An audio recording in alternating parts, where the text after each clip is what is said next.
You have asked in this hour for me to abide with you, to join with you, yet again as your brother and as your friend, and perhaps as one still seen, as one who has gone ahead a little bit.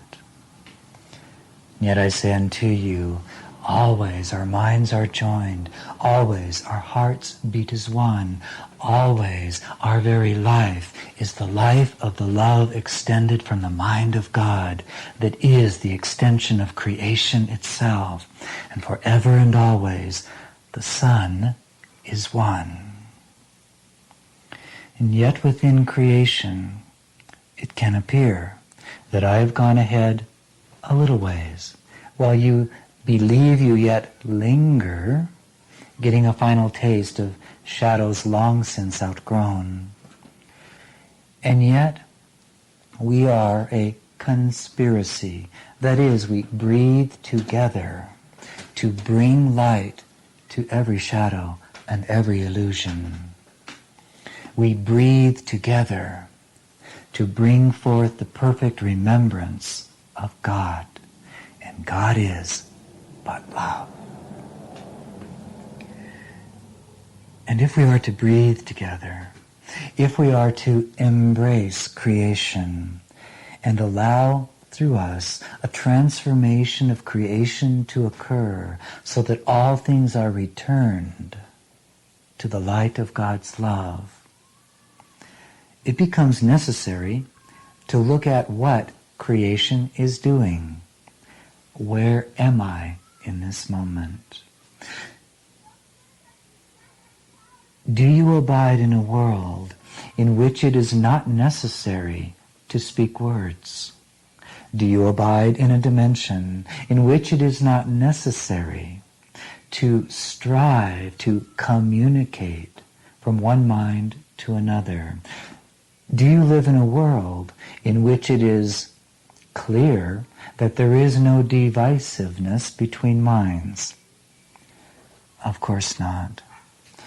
Therefore, if you would breathe with me, if you would desire truly to bring forth the love of God and to transform the shadows, the illusions, the obstacles to the presence of love, understand then that you are asked to assume responsibility for what you would choose to communicate and for how you would choose to do so. Communication is a simple term. It simply means to create that experience in which two minds come into union, so that one idea, one vibration informs both minds and is valued equally by them. All of you have had the experience of genuine communication. For when communication succeeds, the mind is transcended, the heart opens, and there is a joining at the level of the soul or the depth of the mind that far transcends anything which can be uttered by words or even symbolized by words. So the goal of communication is always the same: to link two minds together at such a depth of union that separation is transcended and the love of God remembered as the only reality. Communication to establish communion. I have shared with you before that there are 4 keys to the kingdom: desire, intention, allowance, surrender. Therefore, what you desire in any moment is of utmost importance. For from your desire, you will begin to move creation, move the energy of mind in a certain direction that will have a certain flavor, a certain vibration. If you desire to breathe with me, Let your desire be singular of purpose. Father, how might I extend my treasure this day? And my treasure is the gift of union with you that you have given to me before the foundation of all worlds. And I long that my brothers and sisters awaken to the remembrance of that union that lives within their own hearts and their own minds. Let my life in this world while it lasts be given only to the extension of the good, the holy, and the beautiful. And if that is your desire, set it in stone, if you will, with your intention. And an intention is simply a clear decision in the mind that the wholeness of your being will be committed to and dedicated to the fulfillment of your desire. In the realm of intention comes one simple question. How can I communicate in this moment the depth of my intended desire to bless the world with the love of God? You will always communicate what you most desire and intend to communicate. You are infallible at this in each moment, and you never blunder. Therefore, where communication seems to be unclear, you may rest assured that there has been an unclear intention and desire, perhaps even a denial of the desire to join in loving union with another, that is, to be the presence of Christ who blesses the world. This is why, if you would truly master communication, you must seek first the kingdom, that all these things might be added unto you. And what does that mean? The path of awakening requires discipline. And well do I know that many of you think that discipline is a heavy burden. It is not. Separation is a heavy burden. To be disciplined simply means to be a disciple of. And of what? Of love. To recognize that love is the greatest good, that wisdom your greatest power, that union is your greatest truth, that you are as God created you to be. And why would you ever again want to waste a moment trying to be something you're not? So discipline means to turn away from the illusion, the temptation of giving up your Christedness and assuming the mantle of responsibility. I will be a disciple of the truth, and I will rest at its altar even prior to every breath. I will cultivate within myself the skill necessary to turn every decision over to the Comforter, the Holy Spirit. I will discipline my mind. I will learn to be a master of the kingdom given unto me, which is simply your own mind, your own field of awareness. And I will dedicate the fields in my kingdom to that which can bring forth great fruit and offer it to my Creator.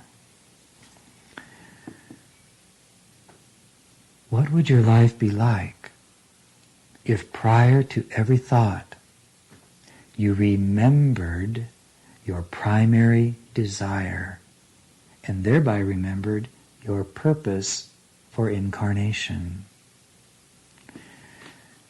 What would your life be like if you were so fully disciplined within your own mind that only loving thoughts were spoken with your words?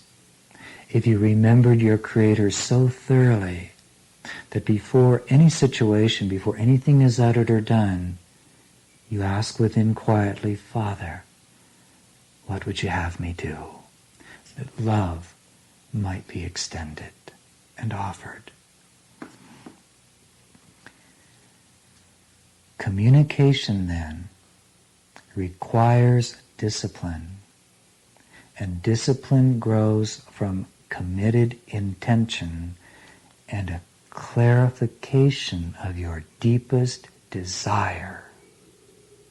For you will always experience exactly what you're desiring. Muddled communication, look within. Is there a fear of genuine intimacy? Is there a reluctance toward forgiveness?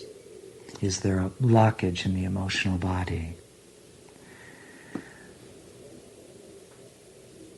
Here is a simple prayer that you can utilize each of your days until it becomes second nature for you. When you rise in the morning, before you speak a single word or take a single action, go within the heart. Lay upon the altar of the heart all that you think you've learned up to this point, and remember that you need do nothing. Remember that you know nothing. And then ask, Father, this day I find myself in this world. What would you have me communicate this day with my actions, with my words, and with my very thoughts? Then rest in silence and see what presents itself to the screen of your awareness. Trust that prayer.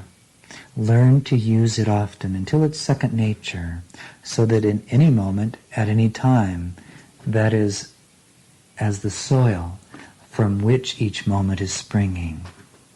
Father, what would you have me communicate in this day or in this moment? You see, the essence of genuine communication is the remembrance that you belong to no one but God. The essence of communication will flow more effortlessly when you behold the other as belonging only to God, not to the ego, not to illusion, not to you, not to another. They too are God's. And therefore your Creator wishes only to communicate through you to His own. And nothing can have greater value than the communication of that which heals, that which enfolds and embraces, that which forgives, and that which loves. For what you communicate one unto another, rest assured you immediately receive for yourself. And here's the nub of the issue. If you want God, if you want to breathe one breath with your Creator, become so selfish in the domain of your own mind that all you communicate are your loving thoughts, that all you do is bless the world. For in this way, you are blessed, and as you give Christ, you remember Christ, until Christ never fades from your awareness. And then indeed, you are free. Communication requires then, in any given moment of relationship, that someone assume responsibility for remembering that neither party knows anything. Now, often we would see that in your relationships, one would like to enter into that state, but is quite sure the other one doesn't want to, and so then needs to defend themselves and steps into egoic consciousness, and off you go, spinning like your planet, getting nowhere. The purpose of communication is to teach only love. Therefore, wait on no one. Don't wait to see if your mate or friend wants to enter that place. Assume responsibility for doing it for yourself so that you can offer it freely to another. And rest assured, if you resent the fact that they haven't entered into it with you, you didn't offer it freely. Become selfish enough that you will not settle for communicating anything less than that which your Creator would extend through you, so that by doing so, you receive it yourself. Communication is life. Communication is relationship. It has nothing to do with the juxtaposition of bodies in space and time, since that is not what you are. Communication is relationship. Relationship is the means of your salvation. And therefore, if I might paraphrase a phrase from your Bible, count it all joy when those around you persecute you or attack you. For remember that in that moment you are given the power to teach only love, to remember your desire, to stay firm in your intention, and thereby receive the gifts of being the one who blesses this world.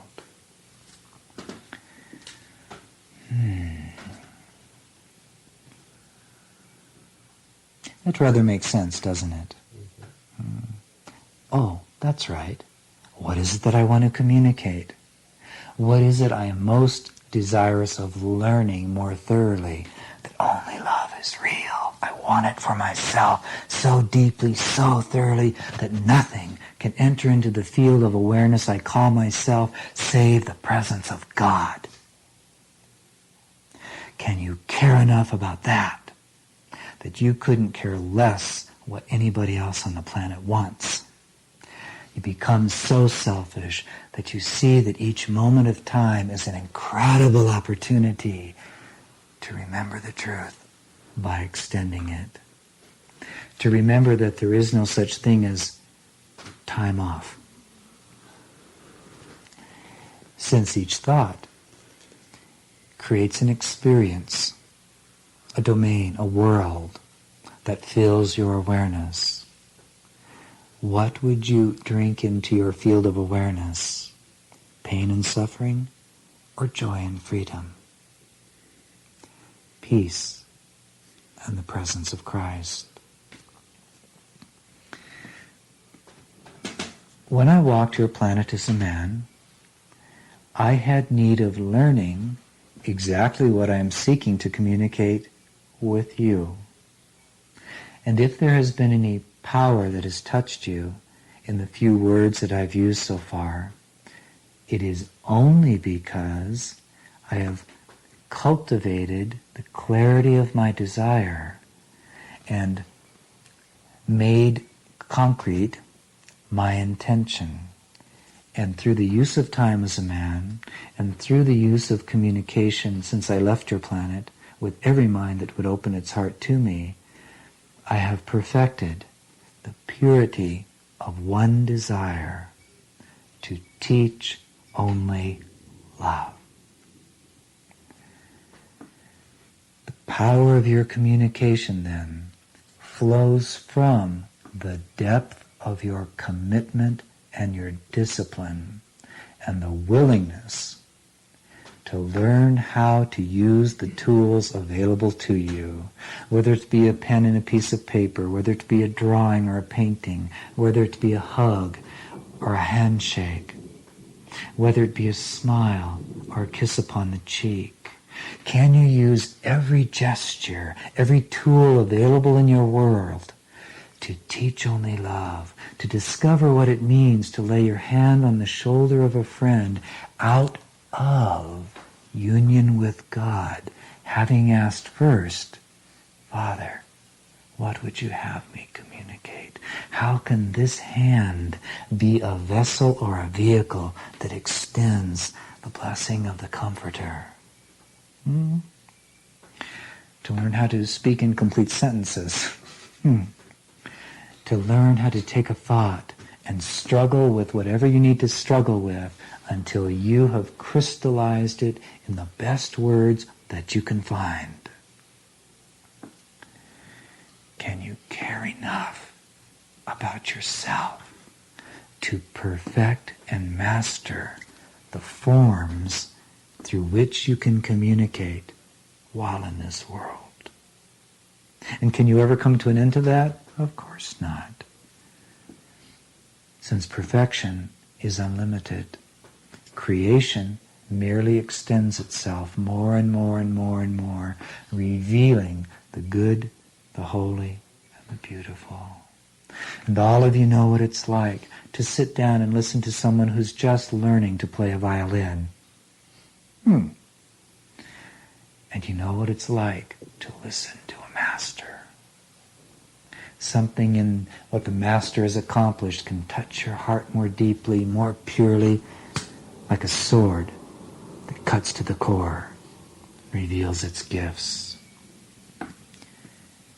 Would you be willing to become committed to one whose communication is so pure, so crystal clear, that when you communicate love to another, they get it. They get it so profoundly that lifetimes of suffering are dissolved in an instant. That merely by looking in your eyes, they remember God. For that is the commitment of anyone who birthed Christ in their own awareness. Oh yes, communication is very important.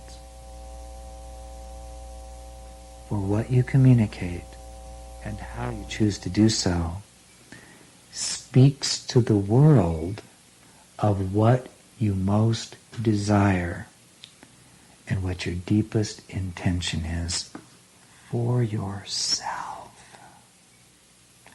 Therefore, in each word, in each gesture, in each activity you choose to participate in, you are speaking your message to the world. You are telling the world what your judgment of God is. Pure and simple. Become, therefore, very, very selfish. Find your glory within yourself. Desire to communicate to this world the presence of God. Embrace the moments of time that you might use them constructively, that you might taste the perfect freedom of walking this plane as Christ incarnate, and never settle for less. Now, in the process of mastering communication, there is an extremely important and very serious element. Innocent play. Innocent play. Well, I've decided to communicate Christ to the world. I have a feeling I've spent many lifetimes trying to do the opposite, but the past has passed away. Thank God for that. And today I choose anew. How do I communicate Christ in this moment? I'll ask the Comforter. I'll give up my own thinking and simply ask, what would be the best way to communicate Christ in this moment? If you really want to have fun, tell the one in front of you, I've decided to communicate Christ in this moment. Now just take a deep breath and give me some time here, because I am learning by doing. Rest assured that if you would begin each communication in that way, you will immediately disarm the one in front of you. And you will have asked them to offer you the space of innocence. Makes it easier for them and easier for you. Then communicate whatever you will, and then ask them, well, how did I do? Did you feel it? I really love you. That's my intention here. How did it come across? In other words, bring innocent playfulness to your communication. See yourself as a child who is on their way to remembrance of mastery. Have fun on your planet. Drop the seriousness, drop the veils, the personas and the egos in which the world has taught you that you need to look like you're already an expert. What do you have the commercial, never let them see you sweat? Why not let them see you sweat? Look, I'm just here trying to embody Christ. That's all I'm committed to. I love you, you're innocent. Now just take a breath, give me a moment, and we'll see how I do. Then touch them. Then kiss them. Then if it is words that need to come, speak the words. If it is a feeling that needs to be shared, share the feeling from the place of your perfect innocence and the fact that you are a student in the University of God Consciousness. So much seriousness comes into your communications one with another. And seriousness is the opposite of the kingdom.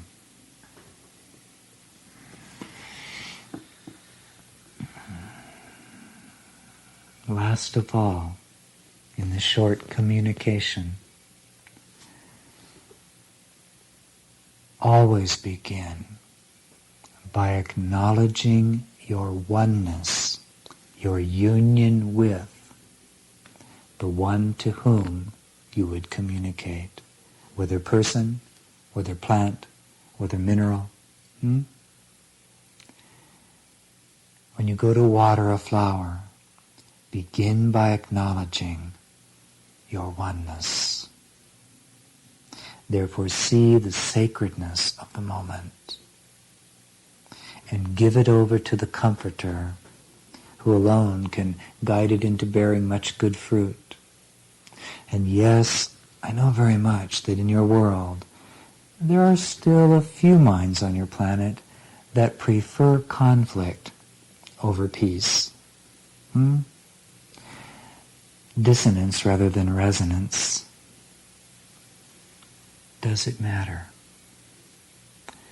If you wait for another mind to want what you want, you will never achieve what you want. Be, therefore, what you most desire, and you are Christ. You are the light that lights the world. You are the field of love that attracts others to release their illusions, to release their suffering, to let go of their seriousness, to let go of all attempts to defend their rightness. You become the field that attracts the seeker of reality to itself, because you have accepted it first for yourself. Many of you that will hear these words know that I have said that the teacher of God has one responsibility: to accept the atonement for him or herself. If you are reluctant to master the forms of your communication, have you truthfully accepted the atonement? For the acceptance of the atonement pops the mind open, and you realize that your brother or sister is yourself, and you can only have what you give away. That is why communication is sacred. That is why it has always been taught: observe the thoughts in your mind and think before you speak. For each spoken word is as a pebble dropped in a pond. It creates a ripple and a vibration that returns to you immediately. Think only loving thoughts. Speak only with the wisdom of Christ. Celebrate and honor the one before you, asking only, Father, what would you have me communicate? And in this way, the pebbles that you drop in the pond of human consciousness become as diamonds, shimmering in the light of God's love, radiating light in all directions, bringing joy and abundance and wealth to those that behold your presence. Become the love that you seek. Master communication. For the day will come when you no longer need the body or space and time as a teaching or learning device for you. And yet communication will continue unbroken according to the degree of your mastery. And that mastery will carry you to where I am, to a place in which separation is impossible, to a place in which by simply turning your attention, you are one with the soul of anyone who is present for you. In the twinkling of an eye, you will travel through a multitude of dimensions, and everywhere you go, you will be the presence of light, and you will touch the farthest reaches of creation, which, by the way, goes on and keeps expanding. And you will bless it with the love of God, and you will know such bliss and such unlimitedness that you will wonder why you ever resisted taking responsibility for communication. And you will thank God that you became so selfish as to want to truly teach only love. For now, we will let that be enough on communication. Rest assured that if you will meditate on each word chosen, slowly, deliberately, carefully, innocently, the very vibration communicated in this short sharing will already do much to bring about a correction of vibration in the depth of your own mind, that your own communication, almost magically, effortlessly, will begin to improve, will flow from a deeper depth, and therefore will be far more satisfying in your own heart. A teacher of God is a master of communication. Communication is the bridge that brings you home to your brother or your sister. And in the perfection of communication, the kingdom is remembered and restored. So with that, blessings unto you, all of those of you that will hear these words.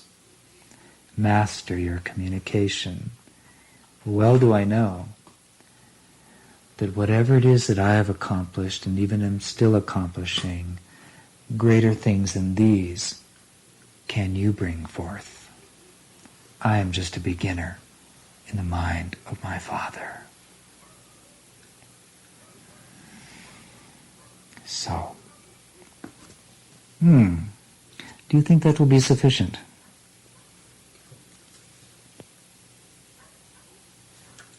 Carol. I think it's wonderful. Thank you. What would you wish to communicate in this moment? I love you. Now, take a moment and go into the mind and simply ask, Father, what would you have me communicate in this moment? And when you're ready,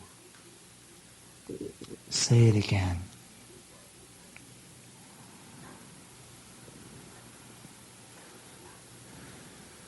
I love. Now the rest of you here, did you feel the difference? Mm-hmm. A greater depth, a greater expanse, a greater power. a greater joining. Did you feel it? Yes. Indeed. So just maybe that little prayer works. And did you notice how you changed it from you to I love? Indeed.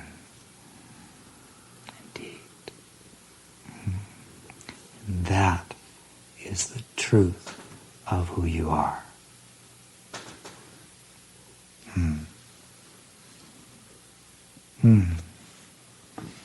Thank you for providing an excellent example for those that will read these things. Joshua, I'd like for you to address two sentences that I keep hearing in my mind as we go through this directly out of your Course in Miracles. The first sentence is, never tell your brother that he is what you would not want to be. And the second one is, words are but symbols of symbols and therefore twice removed from reality. Would you elaborate on those two? Certainly I never said that.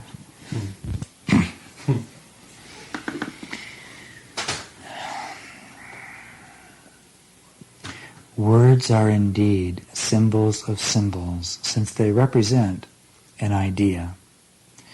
And when a word is spoken, it again gives the message that this is the idea that you are valuing. Now, that is why, by the way, I asked you when we began, do you live in a world where words are not necessary? Since you abide here, it must be your Father's will that you be the one who finds a way to communicate love here. And the wise teacher speaks the language of the student.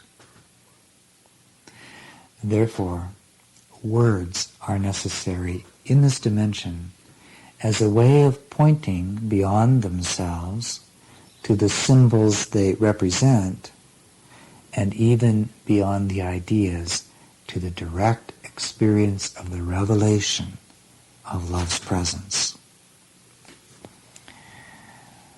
Now, when you communicate to a brother or a sister in a way that indicates to them that you believe they are less than Christ, because of the power of thought and words, you have immediately placed yourself in a position less than Christ. So that sentence refers to the divine selfishness that we've spoken of in this hour. Do you want to be less than Christ? If not, then communicate in such a way that honors the truth of your brother or sister, regardless of the degree of insanity they may temporarily be choosing. Honor that place first. We do not mean by that you overlook the behavior of insanity, but that you see through it and offer first the truth. Does that make sense for you? Yes. Does it help you in regard to those two sentences that somebody must have stuck in there by accident? It's nice to know you have a sense of humor. Beloved friend, the further you go into God, the more you have to just laugh.